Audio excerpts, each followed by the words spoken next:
I'm James Walker, and this is Real Talk, Real People.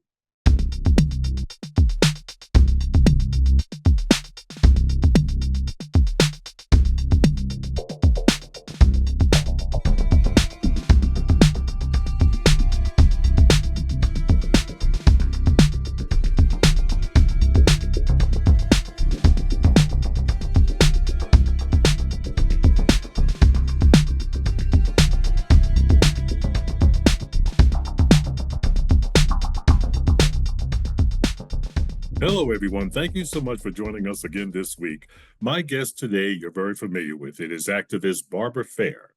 She says that the political scene here in Connecticut is not good for African Americans, and it is time that African Americans wake up and take control of what's going on in Hartford. Let's get her on the show and let's hear why she feels this way. Good All right. morning. Good morning. Good morning. So what's going on here? I know you gave me a call a couple of weeks ago. You were agitated about the state of politics here in Connecticut, and particularly one person that just seems to be getting away with stuff. So uh, people know you who listen to this podcast. So what's going on? Tell us what's going on.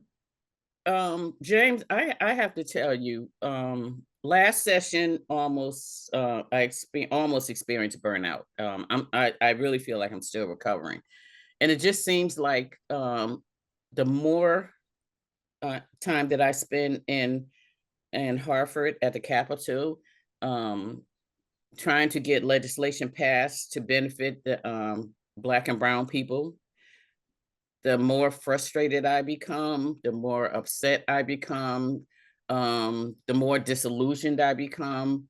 But at the end, I'm trying to be hopeful because I feel without hope, I don't have You anything. don't have anything, And right? so I'm still trying to hang on to something. There's got to be something left in politics. Some people that have ethics and integrity and really care, compassion. I have to hope that that can be found in Connecticut politics. So, what do you think is the problem up there with what's going on with the politicians up there that has you so agitated? Give me a couple of specifics about what's going on. Well, I'm telling you the one of the things that tops my list right now that I'm just like I can't even understand what's going on is this senator um, who has been collecting all this compensation, supposed to be disability pension, and he's been collecting it for years, and I mean hundreds of thousands of dollars. And we have supposedly a comptroller who's supposed to be, paying attention to how money is being spent. And then we see this article that comes out years later that this senator has been collecting all this money, and nobody's holding anyone accountable for it. I Well, won't call names, but it's been in the public, so it's not like it's so are you saying that a he does secret. not have a disability? Well, from what I've read so far, he worked for Department of Corrections for only 18 months. Now, hold on to that. 18 months he worked in Department of Corrections. He claimed there was a fight. He went to the fight and he slipped and fell and wanted to get disability. Well, they gave him a temporary disability. Then he went on and wanted it to be, I guess, lifetime disability. But the doctors wouldn't sign off on it. And so time went on and he was collecting a temporary disability, and then in the meantime he became senator. And once he became senator, from what I'm reading, there was some backroom deals made that no one yet has made public, and he was able to get the disability lifetime that he wanted. But I'm not And sure I understand what's the disability. I know you said he fell, but has there been so some I'm not really sure clarification? what he's claiming, but I'm assuming maybe neck, back injury. What could you, from a fall, what could you say? But at the same time that he's supposed to have been collecting these benefits, an investigator, I guess, took a picture and showed that he was actually um, doing some wrestling coaching with some students at a high school. And so I'm trying to figure out, of all kind of sports that you're coaching, and you have a injury that won't allow you to work anywhere, So it's all these things, and they're in, and what's getting me is that it's in the news. We see hundreds of thousands of dollars that he's been getting, he continues to get. You ask the governor for a comment, no comment. Um, the comptroller says, they're going to work on improving things. After he got all this money, they're going to work on improving things. I don't know what that improvement plan looks like, but I'm wondering, does that mean he has to give all those hundreds of thousands of dollars that he raked in from the state? Does he give that back? But I just don't know how many eyes are on it, because a lot of times, especially when around legislators, or any government officials, they'll report on something that they did wrong, but then the news goes away and nobody ever knows what happened. And But what's the end result? that's what I'm concerned about. Is this going to be like a story that got out, this explosive story, and now nothing? Is he going to Well, continue to get lifetime benefits? Is well, he we going to don't. be prosecuted like anyone else who would have lied to the state? I don't know. Well, we do know that these things take time. I mean, look at the election problems we had in 2019. That's just getting to the courts here in 2024. And I'm really curious as to get your spin on that, because I have to be frank, that is such a scary thing that even at this level, people are stuffing ballots, using anything that they can to ensure that their candidate wins.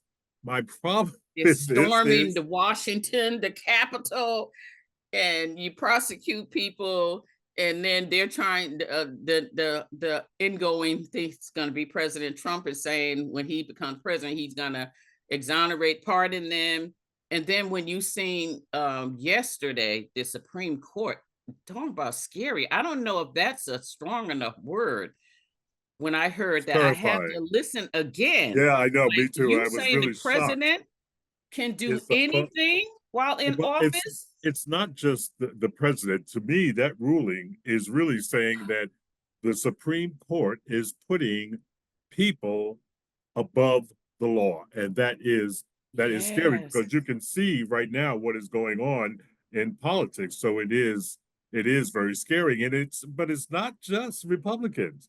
I mean, Oh no. it's you can see in Bridgeport, it's the Democrats doing little things, stuffing ballot boxes and so forth. It's just insane.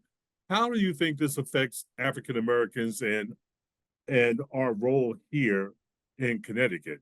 We can't move ahead if we continue to put the same people back into office, and that is something that we continue to do. What do you think that is about?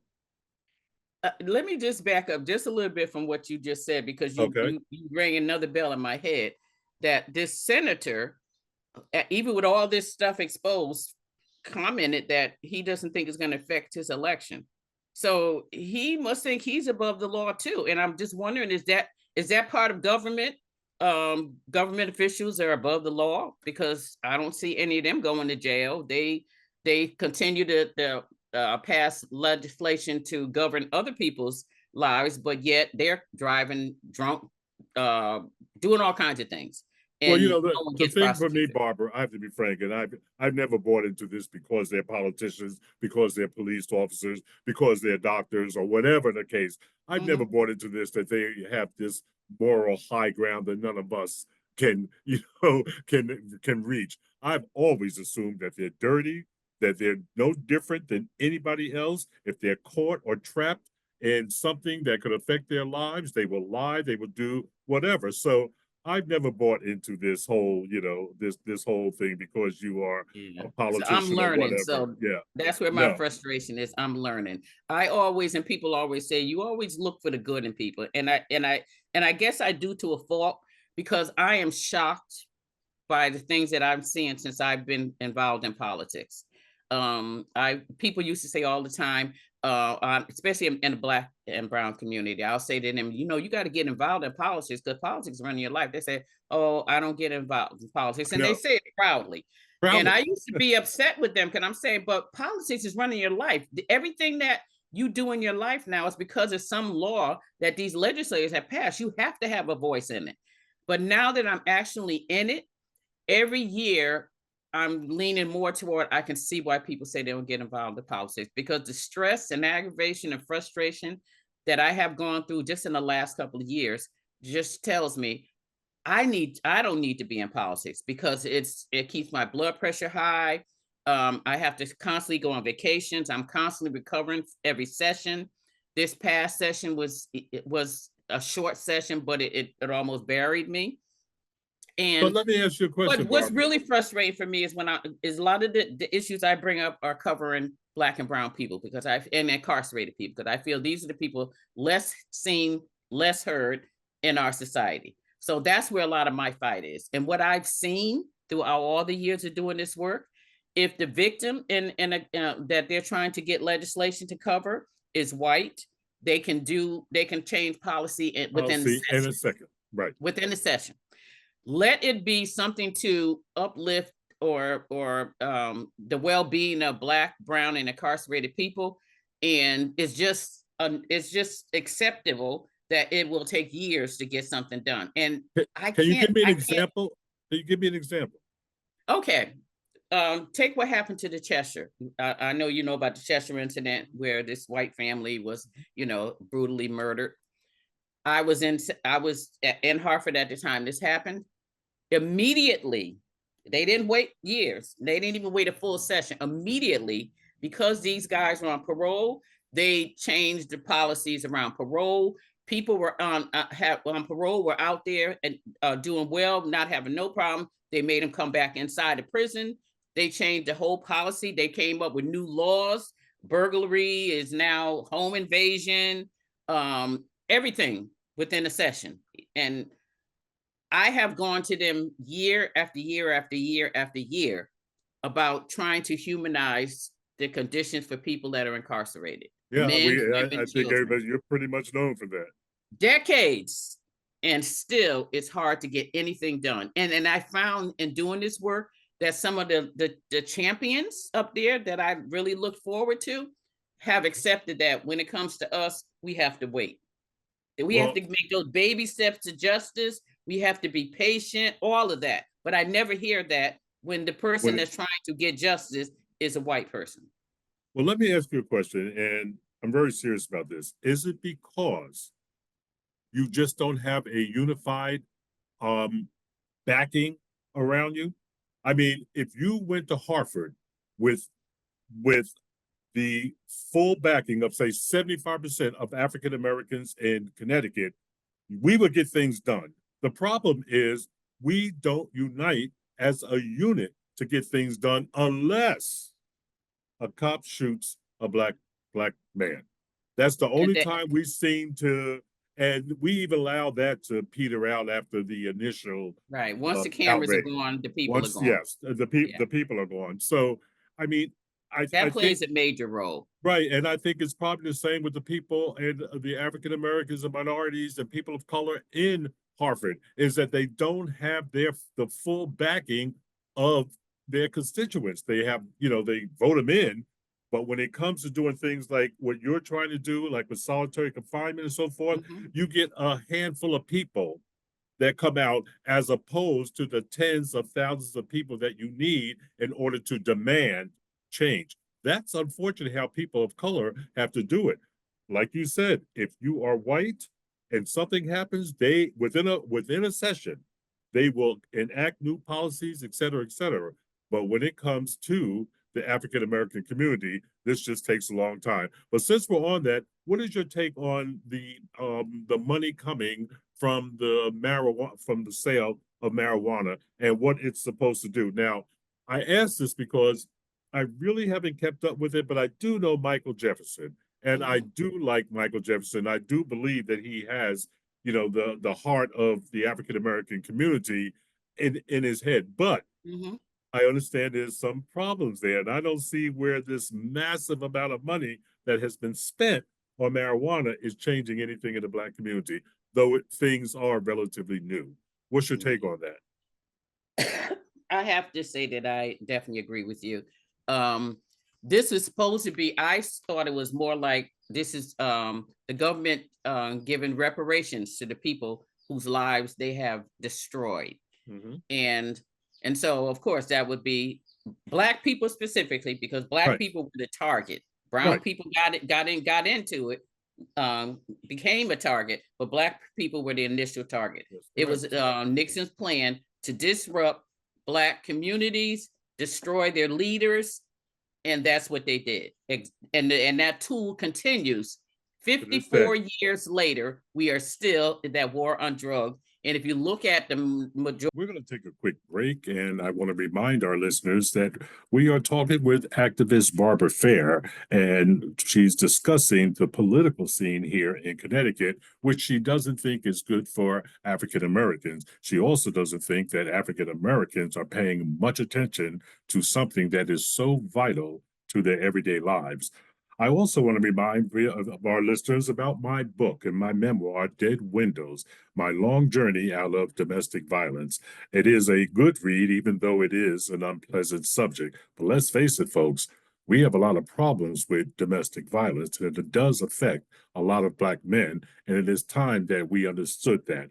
Here, you could pick up a copy at Amazon, Google Books, Apple Books, wherever books are sold, Barnes and Nobles. I appreciate it. Now, let's get back to Barbara Fair. Yes, and I thought that that was kind of the purpose of this community initiation. I forget exactly what they called it, but I thought it was for Black ownership. And I'm really becoming very discouraged when I'm realizing that these dispensaries are not owned by, yes, at least I don't think so. And that's something I do have to research, I will admit. that's what I'm But hearing. they're not owned by African Americans. Mhm, And I saw this list of what they did with the first round of the money or the second round of the money or whatever, how they mhm. distributed it. I'm not interested in you giving 10,000 here, 5,000 here. Those are band-aids. They're not making Yes. a change. And this is a moment when African Americans really need to stand tough here because you're right. Drugs, marijuana specifically, just went in and took all these young boys who were selling tray bags, nickel bags, and Mhm, threw them in jail, and they never got out of that system. mhm. So it is a problem that we really have to unite around. If we let this opportunity pass us, well, then I don't know what to say about Black people because, quite frankly, sometimes Black people get on my nerves. I don't understand what the hell they're doing. Or I know I Well, really don't. you're I don't know what they're definitely doing. you are definitely speaking to my greatest frustration, because when I put together a press conference or a rally or something, it's always to uplift our people, but our people don't show up. Don't I show up. mean, and so what can I say if people don't show up? Right. So when Well, I go to Harvard, I'm telling you, you said a lot, so I got a lot to respond to. When I would go to Harvard, I see a lot of when there's an issue that's impacting white people, that place is packed. They run over. You can when you walk into the Capitol, you see floors and floors of white people outside of a court, outside of I think of a courtroom, but outside of the chambers. Then you know, okay, this is an issue that's impacting white people. yeah, I don't see that when it's us. no, You see a few unless of us it's a coming, cop who shoots. right? And Take that's that out of the only because the equation. cameras are there. I'm Oh, talking they about behind the scenes work that right. I do where there's no cameras around. That's when I don't see our people. Yeah. And you know what I do? I've tried to do all I can to engage our people. I give community meetings. At those meetings, just to get our people there, I make sure I have delicious food. I put it in where it's easy access at a bus station. I do it in evening hours because I feel people gonna say, "Oh, I had to work." I give out gift prizes, cash prizes. I do all that just to engage our people in this process because it's impacting us and especially our children. And Yeah. that's what I've been putting a lot of emphasis on lately is that when we think about the incarcerated, people probably just think about, these are grown men and women and stuff. We shouldn't be doing this to anybody. But I think about those kids as young as 14 years old who are in this system and they are being treated the same way. And one of the biggest things that I'm looking at, the biggest harm, besides being caged like an animal, the greatest harm is something that I'm working on now, and that's ending routine strip searching. They're cavity searches. Right. People don't realize when they think of a strip search, they probably saying, "Oh yeah, okay, so they have to take Pat their them clothes down. off." Right. We got to do that. Make sure their famous word safety and security. They use that for every doggone dirty thing that they do, safety and security. So, but it's not. It's getting in a room. You may have several people in the room, several officers there. Some may be female if it's male being strip searched or whatever. You get undressed. Then they tell you bend over at the waist so they can see up and spread your Right. butt cheeks so they can see up in your rectum. You know, men lift your testicles, women lift your breasts, all of these things. Why are they doing all that? What are they looking for up in your rectum? A gun, a knife, what?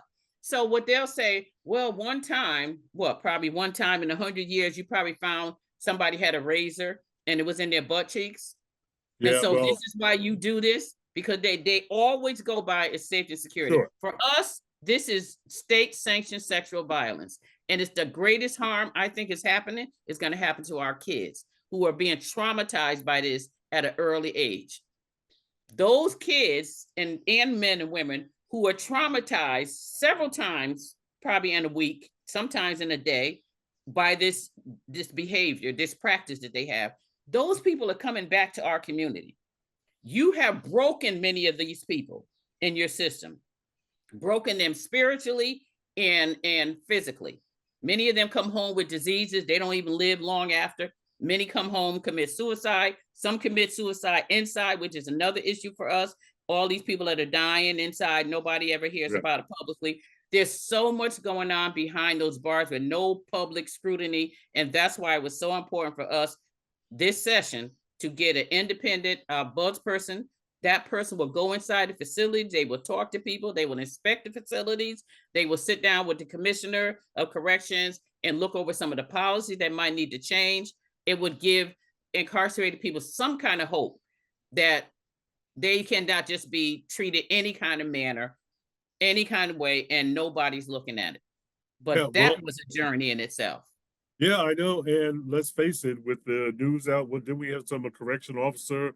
He got beaten up or something like that. And see now I will be frank.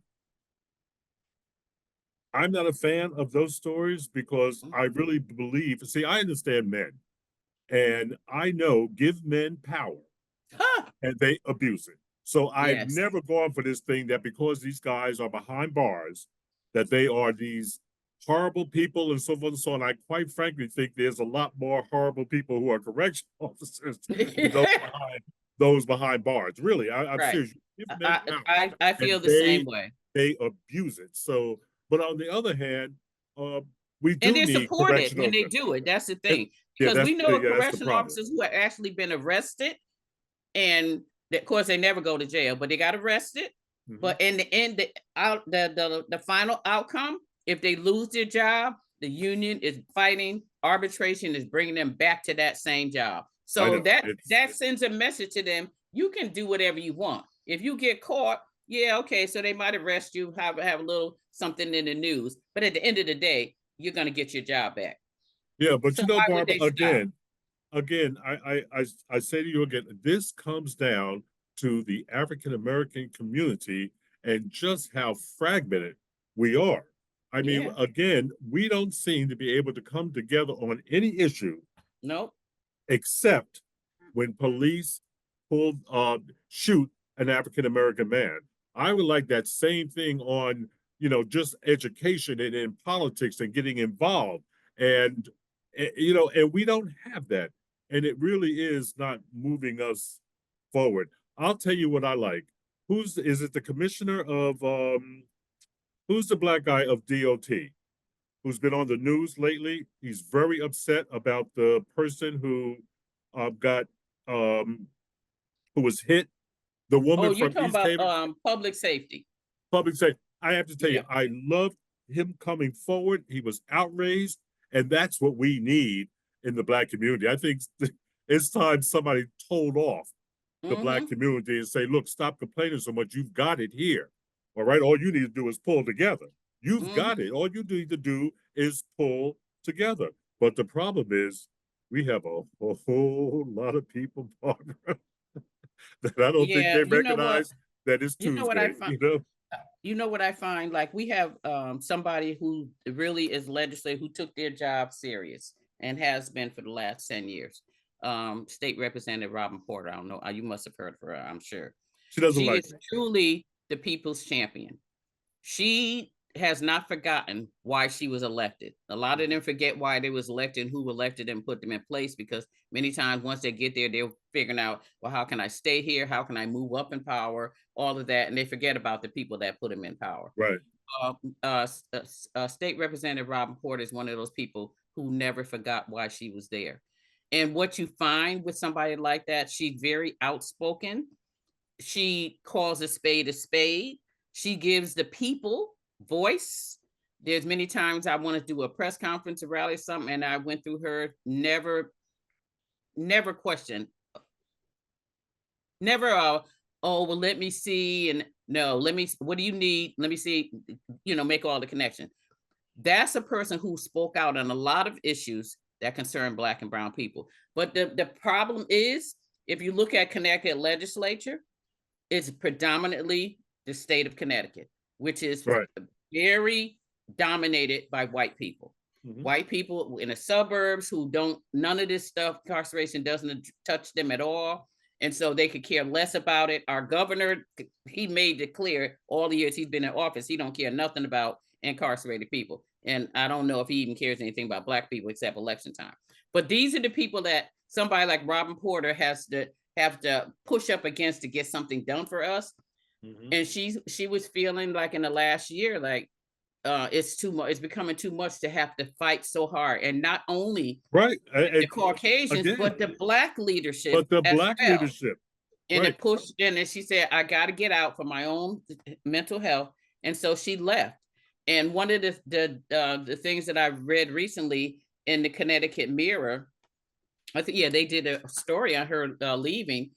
They made her seem like she's a angry Black woman, and she's blaming everybody for what's going on in Hartford. And I hate when reporters do stuff like that, because I know Robin Porter very well, and she's not an angry Black woman, but she's unapologetically Right. hired Well, that's to take care of Black and brown people, and that has been her charge ever since she's been there. She's never wavered on that, and now she's leaving office. So I'm gonna miss that when I go back to Harvard. That's a huge loss for me and for Black and brown people and for incarcerated people. A huge loss. well, But you got to do what's best for your mental health.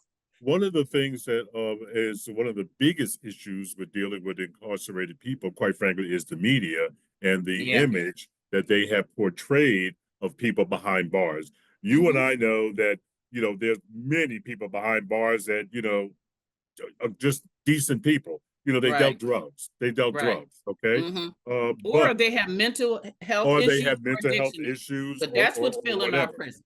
Right. Mm-hmm. But that's, and we've never been able to get away from that image. And it holds true for a lot of black people too. You talk Right. about people who are incarcerated, so I don't want to deal with that, this and that. Yeah. They ain't got no business, this and that. Well, we know that.